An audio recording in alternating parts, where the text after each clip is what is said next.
भी वर्ब को देख करके हम ये नहीं बता सकते वो वर्ब ट्रांजिटिव है या इंट्रांजिटिव है। चाहे वो पार्ट्स ऑफ स्पीच हो, वो इंग्लिश का कोई सा भी वर्ड हो, इंग्लिश का कोई सा भी वर्ड, उसको देख के उसकी पार्ट्स ऑफ स्पीच नहीं बताई जा सकती है जब तक उस वर्ड को किसी सेंटेंस क्लाउज में यूज ना किया जाए। तो कहने का मतलब है जो भी वर्ब, एक हमारी वर्ब वो as a transitive as a intransitive दोनों तरीके से बिहेव कर सकती है। Is it clear?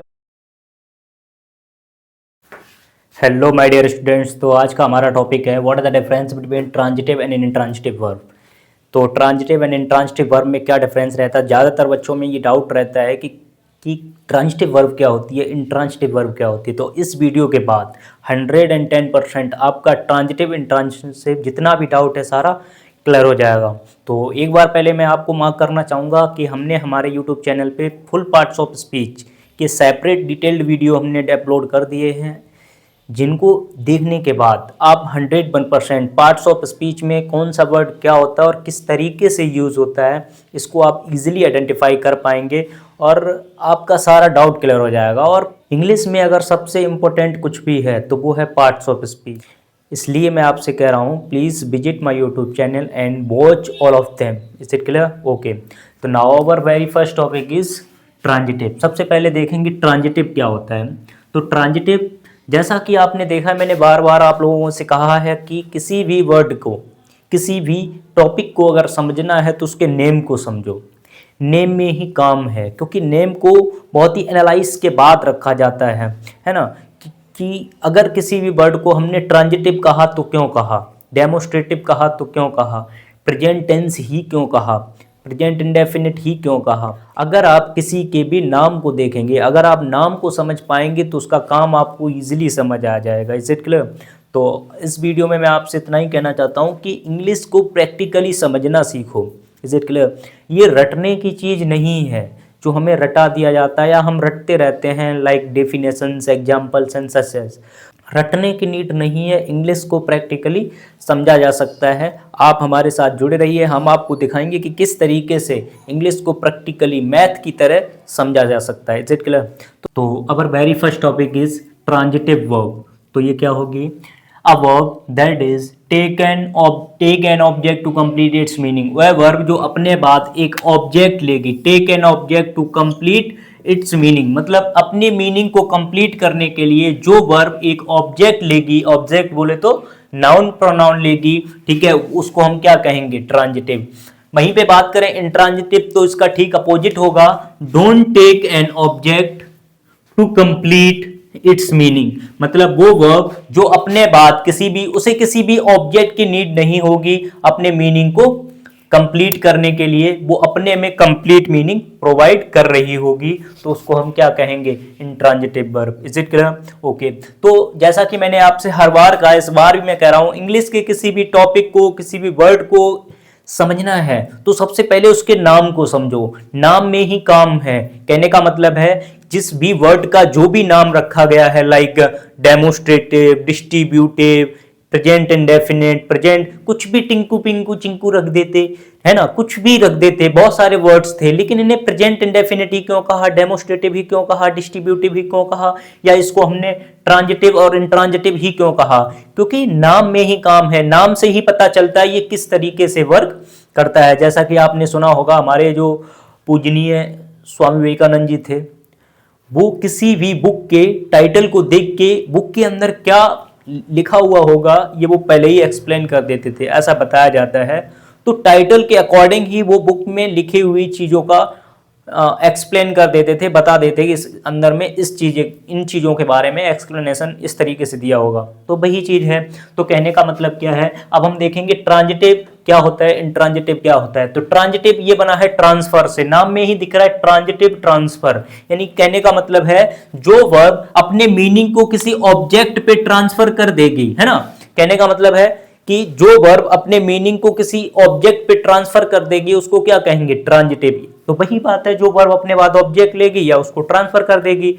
जैसा कि आपने देखा होगा, कन्वर्ट कर देना या ट्रांसफर कर देना या उस पर भेज देना, पास आउट कर देना, तो उसको हम क्या कहेंगे? ट्रांजिटिव। जैसा कि आपने देखा होगा माय डियर स्टूडेंट्स, आपने देखा होगा कि जो हिंदी मूवीज थी, हिंदी मूवीज में जब कोई भी विलन किसी हीरो को धमकाने या वार्न करने जाता था, है ना, डराने जाता था, तो वो अपने चेला चपाटी से कहता था, इसको समझाओ। अपन कौन है, काट डालेगा, क्या कर देगा, काट डालेगा, खल्लास कर डालेगा। तो वहां पे आपने देखा कि किस तरीके से उसने अपने मीनिंग को दूसरे पर्सन पे ट्रांसफर कर दिया है कि तू बता कि अपन कौन है। Is it clear? तो वही चीज है यहां पे, क्या करती है, एक वर्ब अपने मीनिंग को एक नाउन प्रोनाउन पे ट्रांसफर कर देती है, उससे कहती है कि बताइए हमने क्या किया। अच्छा, एक चीज ध्यान रखना, किसी भी वर्ड को देख करके उसकी पार्ट्स ऑफ स्पीच नहीं बताई जा सकती है। सिमिलरली किसी भी वर्ड को देख के ये नहीं बताया जा सकता है कि वो ट्रांजिटिव है या इंट्रांजिटिव है। एक verb as a transitive, as a intransitive दोनों तरीके से बिहेव कर सकती है, दोनों तरीके से रिएक्ट कर सकती है। तो अब इसको कुछ एग्जाम्पल के माध्यम से समझते हैं। तो आप देख सकते हैं जैसे यहाँ पे ये क्या है, हमारी वर्ब है और इसने अपने बाद ऑब्जेक्ट लिया है क्या, बुक। ध्यान रखना, किसी भी कोई भी वर्ब ट्रांजिटिव है या इंट्रांजिटिव, ये डिपेंड करेगा कि जो ऑब्जेक्ट होगा वो डायरेक्ट ऑब्जेक्ट उसमें होना चाहिए, इनडायरेक्ट से कोई भी मतलब नहीं है। अगर वर्ब जो अपने बाद ऑब्जेक्ट लेगी वो डायरेक्ट ऑब्जेक्ट होना चाहिए। आपको पता होना चाहिए कि जो हमारे ऑब्जेक्ट्स होते हैं ये भी टू टाइप्स के होते हैं, सब्जेक्ट भी हमारा टू टाइप्स का होता है और ऑब्जेक्ट भी हमारा टू टाइप्स का होता है। फर्स्ट हमारा होता है direct object, second is indirect object. तो जो डायरेक्ट ऑब्जेक्ट होता है it is always non living thing, या and direct object it is non living thing and indirect object it is a living thing.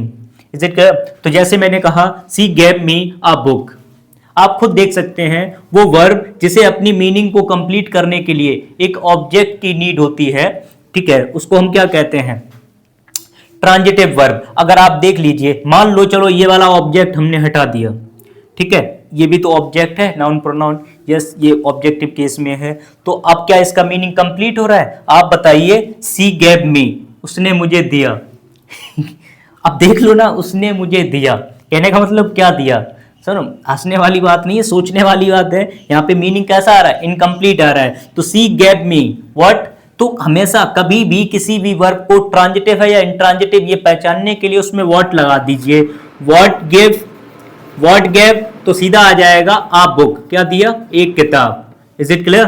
वहीं पे जैसे यहां पे देखेंगे सी गेव मी, उसने मुझे दिया, व्हाट गेव, इसका रिप्लाई आ रहा है, नहीं आ रहा है, तो ये वर्ब कैसी है, इंट्रांजिटिव। वहीं पे ये क्या है हमारा, स्टॉप, उसने रोका, क्या रोका, व्हाट स्टॉप, तो रिप्लाई क्या आ रहा है व्हाट का, यस अ कार।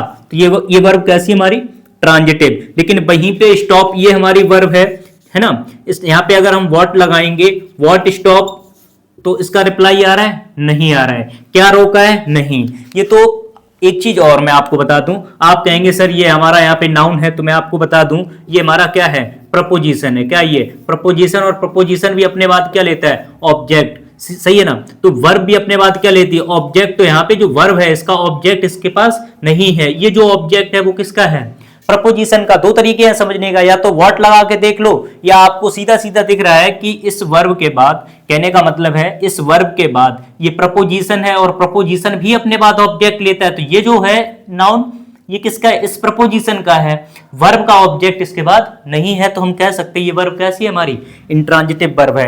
वहीं पे बात करूं इसकी, जैसे ही रोट अ लेटर, उसने एक पत्र लिखा, तो व्हाट ही रोट, उसने क्या लिखा, तो व्हाट का रिप्लाई आ रहा है अ लेटर।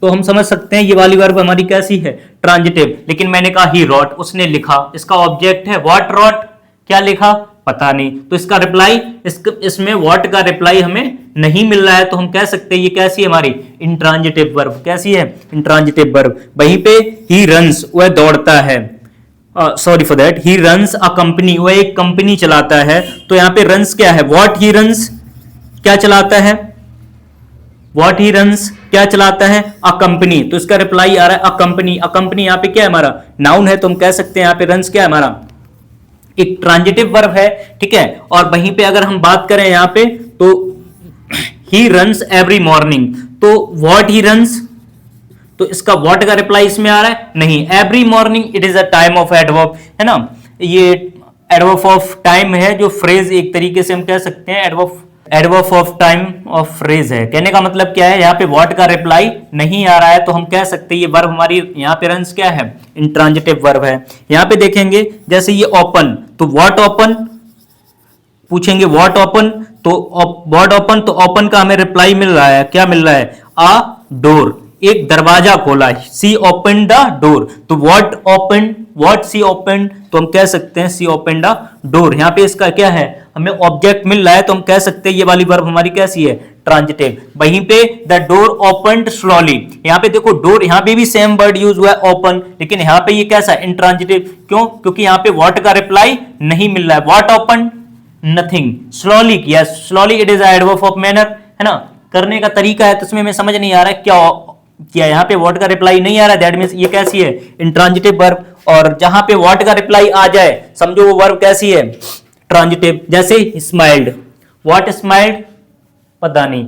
अब ऐसे नहीं तो ऐसे देख लो, यहाँ पे व्हाट का रिप्लाई नहीं आ रहा, एक तो यहां से क्लियर हो गया। दूसरा तरीका है, ये क्या है, हमारा प्रपोजिशन है, और प्रपोजिशन अपने बाद क्या लेता है, ऑब्जेक्ट लेता है। ये जो ऑब्जेक्ट है किसका है, प्रपोजिशन का ऑब्जेक्ट है, वर्ब का ऑब्जेक्ट नहीं है। अगर जो वर्ब, जिस वर्ब के पास उसका खुद का ऑब्जेक्ट नहीं होता, वो वर्ब कैसी होती है, इंट्रांजिटिव होती है। तो मैं कह सकता हूं किसी भी वर्ब, कोई भी verb as a subject as a object दोनों तरीके से बिहेव कर सकती है। उसको आइडेंटिफाई करने के लिए हम उसमें व्हाट लगा के आइडेंटिफाई कर सकते हैं। अगर व्हाट लगाने से डायरेक्ट ऑब्जेक्ट मिल रहा है, अगर व्हाट लगाने से, minded, direct object, not indirect object, अगर व्हाट लगाने से डायरेक्ट ऑब्जेक्ट मिल रहा है तो वो वर्ब कैसी है, ट्रांजिटिव। अदरवाइज वो वर्ब कैसी है, इंट्रांजिटिव। Is it clear. अगर अच्छा लगा है तो प्लीज लाइक करिए, शेयर करिए। अगर अच्छा लगा है तो जो इंग्लिश सीखना चाहते हैं कॉम्पिटेटिव एग्जाम में, एकेडमिक में है, तो प्लीज शेयर दिस वीडियो, ताकि उनका भी ये डाउट क्लियर हो सके। एंड आई होप आपको समझ आया होगा। लाइक करिए एंड शेयर करिए। Thank you.